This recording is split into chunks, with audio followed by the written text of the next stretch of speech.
Hi everyone, welcome back to Herzography. Using a tripod in the field versus in-body image stabilization or lens stabilization, really great question on what you should maybe take or not take with you in the field. So let's take a look at these different factors when shooting landscapes and see what's going to work out best for you. Stick with me and we'll go through that question right now. All right, so I'm here in this really pretty area. Not sure if you can hear the breeze and the wind right now, but I'm going to set up a tripod here. This particular one that I'm using today is on loan to me from ProMediaGear, and I am trying it out from my regular tripod. So you'll see I don't have any of the normal wrap on the legs and my hammock in between. Because this just came to me and I'd really like to try it out.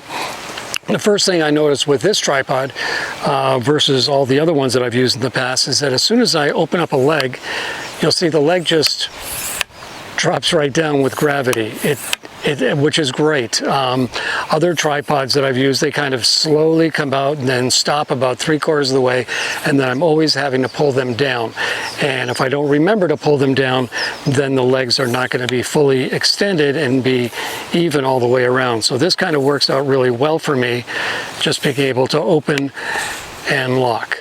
So I have this set right now with just 2 leg extensions. I'll put which model this is. This particular, ProMediaGear is all made in the USA, which I really appreciate, versus the tripods made in China, which of course are now going to have Trump tariffs on them and be even more expensive. And so at a certain point you have to take a look and say, well, is it worthwhile buying a Chinese tripod versus a made in America tripod? This tripod is like unbelievably solid and gorgeous. It has a beautiful large level right here. This particular model that I asked them to send to me has a leveling head. When doing landscape photography, I've never felt the need for having a center column, to lift it up a little bit more. If I need to do that, I'll just raise the legs. Nothing is that specific when shooting landscapes that I have to have a center column like you might need. And I used to have one when I did a lot of portraits and special events. That's where just raising it up a little bit is going to make a difference, and you don't want to have to start messing with the legs. So hence the reason for landscapes, you really want to use a leveling head. So I'm going to show that to you right here. All I have to do is loosen this, and then you can see the whole head kind of moves around, and there's another level right here. So this one here, this level, I'm not going to use. I'm going to use this level here that's on the leveling head. There's also another level right here in the Acratech pano head that I'm using. So I can use either one of those. And once I get the tripod where I want it and I get it level, then I'm going to go ahead and just tighten that up. And now anything, as I turn the head, it is all going to be level. Now that being said, of course, depending upon how you have the top piece set, but as long as, in this particular case with this type of pano head, as long as you have your level above the leveling base, that as you turn it, you're not going to have any issues in trying to put those images together.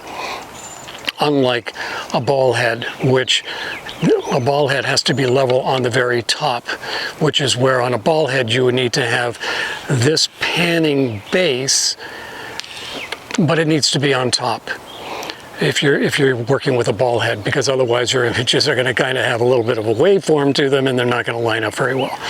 So definitely possible. There are beautiful ball heads out there, like the one from Really Right Stuff that I've mentioned before, that you can get with the pano base on the top. Well, it actually comes with, it also comes with the panning on the bottom as well as panning on the top. So it's the panning on the top that you would then level on that Really Right Stuff ball head, because then you're just turning then on the top part, not down below. So, well, at least for when you're doing panos. At that point, the bottom just becomes for repositioning. And whereas this head's a little bit different, so because of the way it's designed, you now use the bottom ring for both repositioning as well as panning. So that's what we're going to do here. These legs are great because when you pull them out, you'll notice that it is just very nice, and it has some good resistance to it, and when you have it where you would like it, then you push it down to lock it in place. There are some that when you put it to the top, they go click, and then as you move it down, it goes click and then click. This is nice because now I can say, well, do I want it here or do I want it here? With the other ones, if you go down here and it clicks into place, then you have to go back here to lift up the clamp to then lift it back up to the next stop. So I like this without the extra mechanism in there that kind of clips it in place, but it's personal preference, and this one works out very well. You'll see on the side, on all three sides of the apex, well, on two sides, because one side does have the level on it. So on two of the sides, there are both 3/8 and 1/4 20 for mounting accessories. So that works out really nice because normally you're going to have the level towards you. I say normally, there's always exceptions to the rule, but normally you would have the level towards you, so you would have these two for accessories, maybe a couple little arms that stick out with maybe either an extra light or something like that. Maybe your iPhone, you want to hook up your phone to the side for different reasons, but just really nice touch the way they've added those extra areas there for being able to put on attachments. All right, so I'm gonna move the tripod just a little bit further down over here, and because I'm just taking a look at this composition here. Now, when I get into doing a little bit of a composition, what I'm gonna do first is I'm usually going to have an idea. Do I want the 24-70, the wide angle zoom, the telephoto? That's my trinity. There's always an exception to the rule. You get somewhere and you're not really sure how you want to compose it. And sure, you can change your lens out in the field multiple times, however much you want. But, you know, every time you change it, depending upon wind and dust conditions, you might not want to change it. Now with the Nikon Z8, it's really nice, and I think there's some other cameras that have a sensor cover, that when you take the lens off, the sensor cover comes down and protects the sensor from dust. I've gotten used to changing my lenses out in the field a certain way to either eliminate or reduce the amount of air and dust that can possibly get on the sensor. Here's a quick demonstration of how I will usually go ahead and change a lens in the field or actually put the lens on the camera.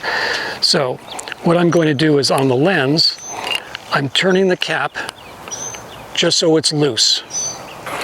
Now I'm also going to do that on the camera. So the camera cap is now loose and the lens is loose. Now I've got my little hip bag here, which I'm not sure if you can see. I'll come back a little bit.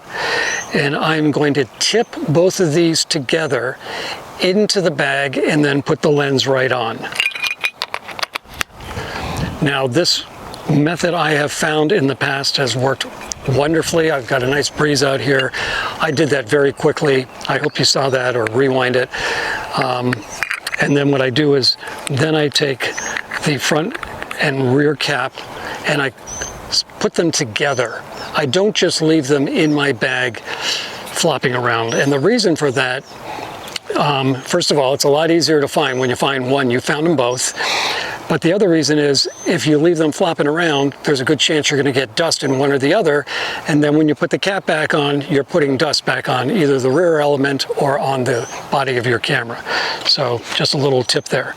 So as long as you have good quality input, then you'll be able to make a quality output. And what I mean by that is that taking a single image is great. There are many, many times that we have to take a single image of something. and we're not able to take multiple. But if you can take multiple, even if it's 2 images or 3 images and then put them together, you wind up with not only a much larger file size without interpolation, but you do have the advantage of using the center of your lens. Now, you're probably all aware that the edges of your image are not going to be as sharp as the center part of your lens. This is just physics. Getting a lens that is as sharp on the edges as it is in the center is very rare or very, very expensive. I'll show you an image that I took doing multiple images that I stitched together. If I just use a single wide-angle lens, like a 12mm wide-angle lens, I'm sure I could get everything in the image. But would the edges be just as sharp as this center? Would there be no distortion on the edges like there is? Like there's none in the center. And when you take a look at all of those factors, using a standard focal length like the one I'm going to show you was shot with a 50mm lens. It looks like a wide-angle image, but it was a 50mm lens. Multiple images across, and stitch them together, and you wind up with a very large file, which is sometimes, most of the time it's a pro, but it can be a negative. But the edge sharpness is just spectacular. So from when we talk about edge-to-edge sharpness being just as sharp, that's usually going to be with shooting multiple images that are then stitched together. So we'll go through that at another time. Take off the magnetic lens cap. Once again, makes it real easy. Taking the cap on and off. You don't have to worry about any of those little clips or anything like that getting in the way. You can see right now I'm shooting, I've got my nice little L bracket here from ProMediaGear. Makes it very easy to just hold the camera with one hand. Makes it very easy to then put my 2 hands on, one on the left, one on the right. So if I'm shooting video, it makes it very, very secure for shooting a handheld exposure or shooting video than holding the camera itself. Plus it has some nice holes on the side that I can just keep my hand in. So I'm going to go ahead and get this set up, and let's take a look and see what we have. The non-glare film that I put on my screens makes it much easier to see these screens in bright sunlight. Yes, it does take a little bit away from the contrast. It doesn't take anything away from the touch part of the screen, and I just find it to be a really nice advantage to use them. Now, one of the things I love about putting your camera on a tripod is that it does make it much easier to compose and not feel like things are moving. Meaning that you might be in a certain position, and sometimes, yes, you are going to need to not be on a tripod. I totally understand that. Maybe sometimes it's a monopod, or you might be leaning, well, against a tree, not against the cactus, but something like that to give you a little more stability if your shutter speed goes down. I do recommend doing some tests. Your lenses are going to vary, wide angle, normal, telephoto.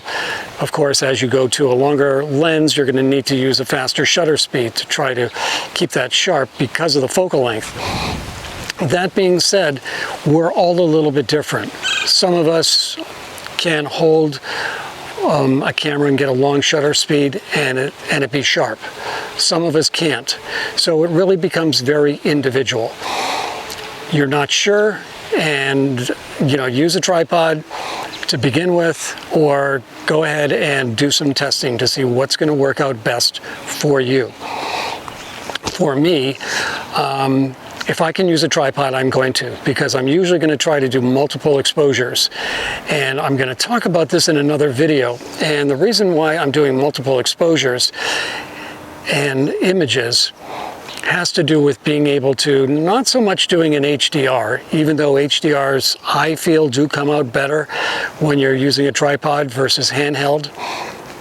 But there are going to be cases where, let's say if you're at if you're shooting by the ocean and the waves are coming in, and you're doing from something about 3 feet away to infinity, you're going to probably want to take, at least what I do, is I want to take maybe 15, 20 images or 5 or 8 images or something like that, because I'm going to want to blend different parts of different images together.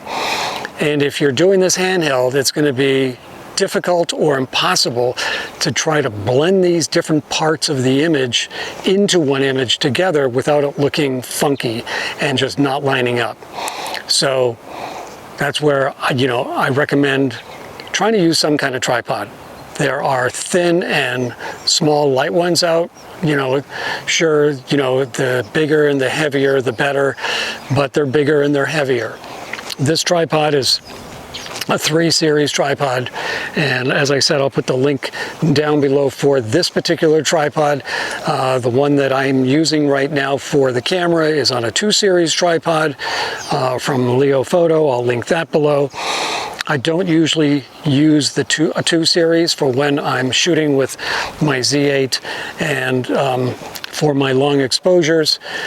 A lot of it comes down to testing. And when you're doing some of these long exposures like I do, where they're going to be 15 seconds or maybe 10 minutes for some of the infrared images, you really just can't take a chance on even anything from wind or something that can give the least bit of vibration. Or if you're going to do some sort of focus shift imaging, and we'll talk about that in another one, in another video. So that's where, depending upon the type of photography you're doing, long exposures, focus shift, and things like that, yes, you might need a little bit heavier of a tripod. You're talking a number of ounces more, and depending upon how much hiking you do or trekking you do around, yes, that can be either difficult or maybe it's not difficult at all, depending upon where you normally go to. And you might want to have different options available to you.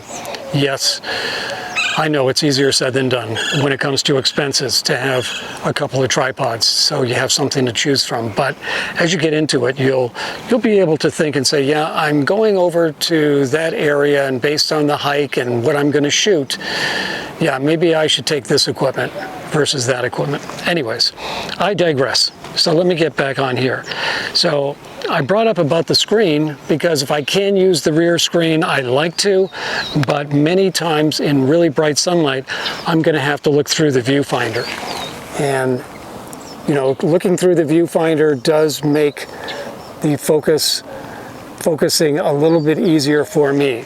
Now, that being said, many times, I will shoot on manual focus versus autofocus.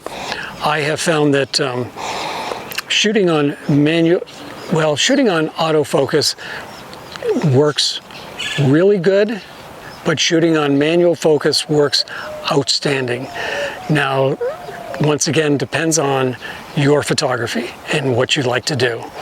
If I wanted to focus stack this image, and I'll put the link to the video on focus stacking up here, I usually like to manually focus, and I like to manually focus because I like to set it exactly at a certain point, and I have my focus peaking on, and I want to make sure that that exact area is in absolute focus, and then I'll go on to the next and the next and the next area, so I know I'm totally covered. Can you do that with autofocus? Sure, but using the focus ring for me, it's a little more tactile and it's a little more, I enjoy it more. I come from that era where everything was manual focus, and then things became autofocus, and then there are pros and cons of autofocus, and some cameras did it better than the other. Manual focus to me is just a foolproof method that when I'm out shooting a landscape, I don't think there's a need for autofocus. I'm sure there'll be people that'll disagree with me. You're welcome to put some comments in there. I have shot autofocus for a very long time in landscapes, and about 10 or 15 years ago I did have Leica equipment. I only shot with M lenses, so everything was going to be manual focus. And I really enjoyed that. Then I got into some other systems, like at one point I got into a Sony system, and then I got into the Fuji X-T5 system. and I was doing a lot of autofocus with those cameras. I have gone back to doing manual focus. I just feel that it is much more reliable for me and my style of shooting. Your results may vary. I look forward to hearing your comments about that. So once again, I have focus peaking on. It's easy for me to see what's going to be in focus, and then I can just adjust based on the focus peaking and continue to take images from there. So that's kind of the way I kind of work through what I'm shooting right now, you know, depending upon your lens. I've talked about this before with what f-stop you're going to be on and shutter speed. The next thing is going to be composition, and composition is something that yes, we will discuss in another YouTube on how I'm looking to line things up and, you know, look at how things kind of go together and leading lines and where your focus is and what f-stop to kind of help compose your image. So stick with me and we'll get to all of that real soon. Thanks for joining me here on Herzography. I hope you've enjoyed this video. Give it a like, subscribe, and I look forward to seeing you on more videos real soon. Bye for now.